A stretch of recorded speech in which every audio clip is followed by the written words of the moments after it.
কোজাগরী পূর্ণিমার দিন বাড়িতে লক্ষ্মী পুজো সারার পর আমরা যাচ্ছি শিবরামনগর। প্লেসটা একটু ক্লিয়ার করে বলছি। আমরা যে রাস্তাতে যাচ্ছি এটি হচ্ছে হলদিয়ার সুতাহাটা থেকে আসা এই শাখা রাস্তা, যেটা রাজ্য সড়ক থেকে কেন্দ্র সড়ককে যুক্ত করেছে। কেন্দ্র সড়কে সিটি সেন্টার, আর এদিকে রাজ্য সড়কে আছে সুতাহাটা। যে রাস্তা যোগ করেছে সেই রাস্তার ঠিক মিডিলে একটা ঘোড়ই মোড় হচ্ছে শিবরামনগরের। এই মোড়টিকে আমরা ঘোড়ই মোড় বলেই জানি। সেই রাস্তাতে যাচ্ছি আমরা এখন। এখানে লক্ষ্মী উৎসব হয়। প্যান্ডেলগুলো দেখুন, যদিও আজ আমি প্যান্ডেলগুলোতে দাঁড়াবো না, কারণ আজ আমার একটু নিমন্ত্রণ বাড়ি আছে এখানেই। সেখানে যাওয়ার জন্যই পুজো সেরে বেরিয়েছি। আগামী কয়েকদিন এই পুজো চলবে, তাই আমি পরে এসে দাঁড়াবো। প্যান্ডেলগুলো একটু দেখাতে তাই যাচ্ছি। দুটো পুজো প্যান্ডেল পেরিয়ে এলাম। এটা 3 নম্বর পুজো প্যান্ডেল ঋষি বঙ্কিমচন্দ্রের উদ্দেশ্যেই ওনার নামকরণ করা হয়েছে। ঋষি বঙ্কিমের নাম। লক্ষ্মী উৎসব শুনতে একটু আজীব লাগছে, তাই তো? শারদ উৎসব বলতে আমরা দুর্গা পুজোকেই বুঝি।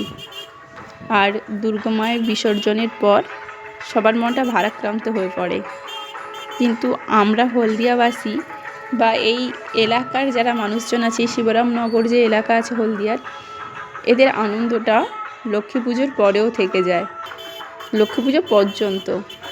এবার আমরা বাঁকবো বাম সাইডের দিকে, কারণ এই গলিতে আমার এক বোনের বাড়ি। ওদের বাড়িতেই আমরা যাচ্ছি। পুজোটা এসে পরে দেখছি, যদি সময় থাকে আজ পুজো দেখব, না হলে কালকেরই দেখব। বোনের বাড়িতে চলে এসেছি। এরা সকলে পুজোর ঘটোত্তোলন যে হয়েছিল তাতে অংশগ্রহণ করেছিল, তাই সবাই সাদা লাল পাড় শাড়ি পরেছে। গিয়ে একদম পেয়ে গেলাম। সম্পর্কে কিন্তু এরা আমার বোনের ননদ হয়। শুনতে একটু হাসিই লাগে। অনেক কাকা শ্বশুর পাশাপাশি আছে, তাদেরই সবাই এরা সন্তান। বোনের বাড়িতে নেমন্তন্নর খাওয়া সেরে রাত তখন 12:30। তখন ভাবলাম যে আমি একবার, যে মণ্ডপগুলো একটু দূরে আছে, দূর কিছুই নয়, একই এলাকার মধ্যে, কিন্তু ওই দিকটার একটা গলি আছে, ওই গলির ভেতরে যে কটা প্যান্ডেল, এই প্যান্ডেলটা হয় রাস্তার উপরে, সমন্বয়ের পুজো। জাস্ট একবার বাইক নিয়ে চক্কর দেওয়া, পরের দিন এসে আবার প্যান্ডেলগুলো ভালোভাবে দেখব। একদম আমরা প্যান্ডেলের মাঝ বরাবর দিয়ে বাইক নিয়ে যেতে পারছি, কারণ রাস্তাটাকে ঘিরেই এটা প্যান্ডেলটা হয়। আগে যদিও প্লেস ছিল, যাদের প্লেসে এই পুজোটা হতো, এই প্লেসে বাড়ি হয়ে গেছে, তাই জায়গা খুব ছোট থাকায় এই পুজোটা রাস্তার উপরেই খুব সুন্দরভাবে সাজিয়ে গুছিয়ে করা হয়। এই সাইডের পুজোগুলো আজ দেখে নিচ্ছি হালকা করে, দূরেরগুলো কাল আবার এসে ভালো করে মণ্ডপে ঢুকে পুজোর ঠাকুরগুলোর যে ভিডিও অবশ্যই তুলব। আর শুধু একবার রাউন্ড মারা হচ্ছে। এখন বাজে রাত 12টা, 12:30 বেজেই গেছে। তাতেও অল্প অল্প ভিড়, কিন্তু ভাবছিলাম হয়তো পুলিশ ঢুকতে দেবে না বাইক নিয়েই সাইডে, কিন্তু আমাদের ভাগ্য ভালো ছিল, বাইক নিয়ে ঢুকতে পেরেছি। কিন্তু কাল আসা যাবে না। এটাই হচ্ছে অগ্রণী সঙ্গের পুজো প্যান্ডেল। আজও এই পুজো মণ্ডপে ঢুকবো না, এর একদম শেষে প্যান্ডেলটাই ঘুরে নেব। যেহেতু একটু রাস্তায় একটু হাঁটা পথ থাকে, তাই ওই সাইডটাতে কালার যাব না, তাই ওই মণ্ডপটা দেখে চলে আসবেন। এগুলো তো কাছাকাছি, তাই এগুলো পরে এসে দেখব। প্রত্যেক গৃহস্থ বাড়িতে যেমন লক্ষ্মী পুজো হয়, লক্ষ্মীর আরাধনায় সবাই মেতে ওঠে, আমাদের প্রত্যেক বাড়িতেই লক্ষ্মী পুজো হয়। তাই লক্ষ্মী পুজোর দিনটাতে ভিড়টা একটু কম থাকে তুলনামূলকভাবে। এর পরে 2 দিন ভীষণ ভিড় হয়, বিভিন্ন রকম অনুষ্ঠান থাকে। যেহেতু আমাদের বাড়ি একদম কাছাকাছি, 10 মিনিটের মধ্যেই পৌঁছে যাওয়ার, তাই আমরা একটু রাতের দিকেই বেরিয়ে পুজো দেখি, যাতে ভিড় কম পাই। যেহেতু কাছাকাছি কোনো অসুবিধা হয় না, হাঁটা পথেই আসতে পারি আর বাইকেও চলে আসতে পারি। আমাদের সাইড থেকে আসতে এটা লাস্ট পুজো মণ্ডপ। এটি ঋষি অরবিন্দ মহাশয়ের নাম অনুসারে এই ক্লাবের নামকরণ করা হয়েছে।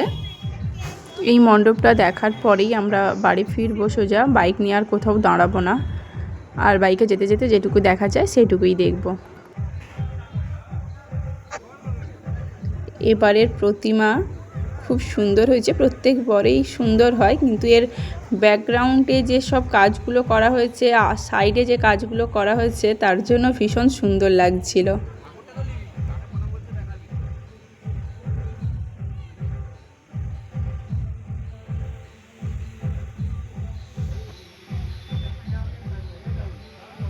কি সুন্দর ধানের গছা দিয়ে সাজানো হয়েছে।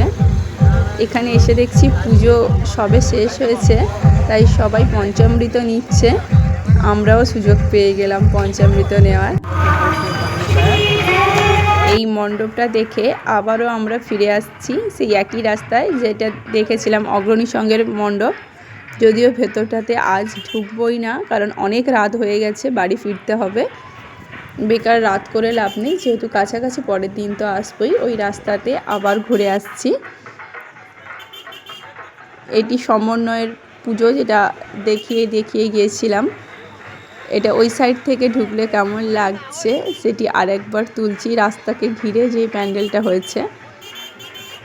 কিন্তু একটা জিনিস এই মণ্ডপে ভালোভাবে ফুটিয়ে তুলেছে, বিভিন্ন জায়গায় বড় বড় করে ব্যানার দিয়েছে জুবিন গার্গের উদ্দেশ্যে, ওনার শোক দিবস পালন করার জন্য। শোক তো সবসময় থাকবে। মণ্ডপটা খুব সুন্দর, লক্ষ্মীর বাহন চারদিকে গাছে গাছে একদম ভর্তি, খুব সুন্দর লাগছে প্রতিমাটা। যদিও এসে পরের দিন ভালো করে আরও দেখানোর সুযোগ অবশ্যই থাকবে।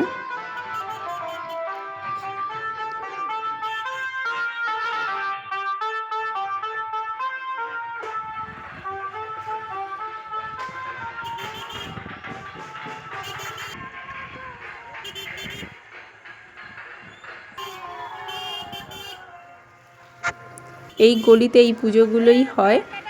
এরপরে সামনের দিকে বাড়ি ফেরার পথে আমরা সেই যে ঠাকুরগুলো দেখে আসছিলাম সেইগুলো যাব। আমরা এবার ঢুকছি বাম সাইডে, এদিকেই আমাদের বাড়ি। আর ডান সাইডের দিকে সিটি সেন্টার চলে গেছে রাস্তাটা, যেটা রাজ্য সড়ক থেকে কেন্দ্র সড়ককে যুক্ত করেছে।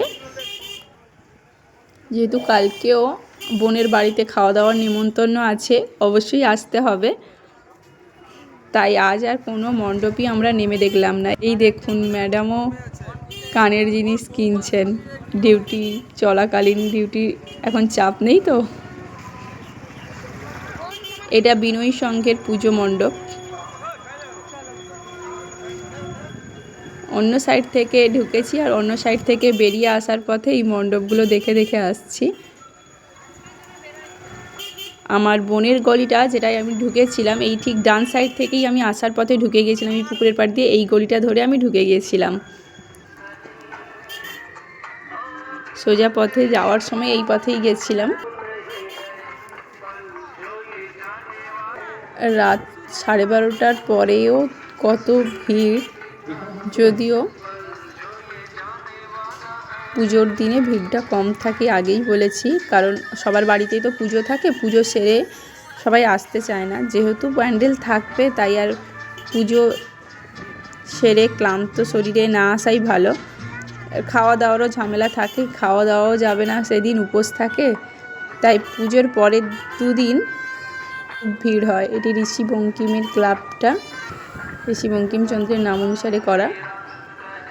এরপর আমরা সোজা বাড়ির পথেই রওনা দিয়েছি। কোনো প্যান্ডেলই আজ নেমে দেখলাম না, একমাত্র ঋষি অরবিন্দ যেটা লাস্ট প্যান্ডেল, ওটাই নেমে দেখেছি। এই একটা প্যান্ডেল যেটা যাওয়ার সময়ও দেখিয়েছিলাম। এবং এটা মিলন সংঘ, আমাদের বাড়ির দিক থেকে এই প্যান্ডেলটা প্রথমেই পড়ে। একটুকু এলাকার মধ্যেই খুব সুন্দর সুন্দর প্যান্ডেল করে এভাবে পুজো। ছোটোবেলা থেকে লক্ষ্মী পুজোর আনন্দটা বিসর্জনের যে কষ্ট, তা পর মুহূর্তেই ভুলিয়ে দেয় এই লক্ষ্মী শারদ উৎসব। নমস্কার, আমরা বাড়ি ফিরছি।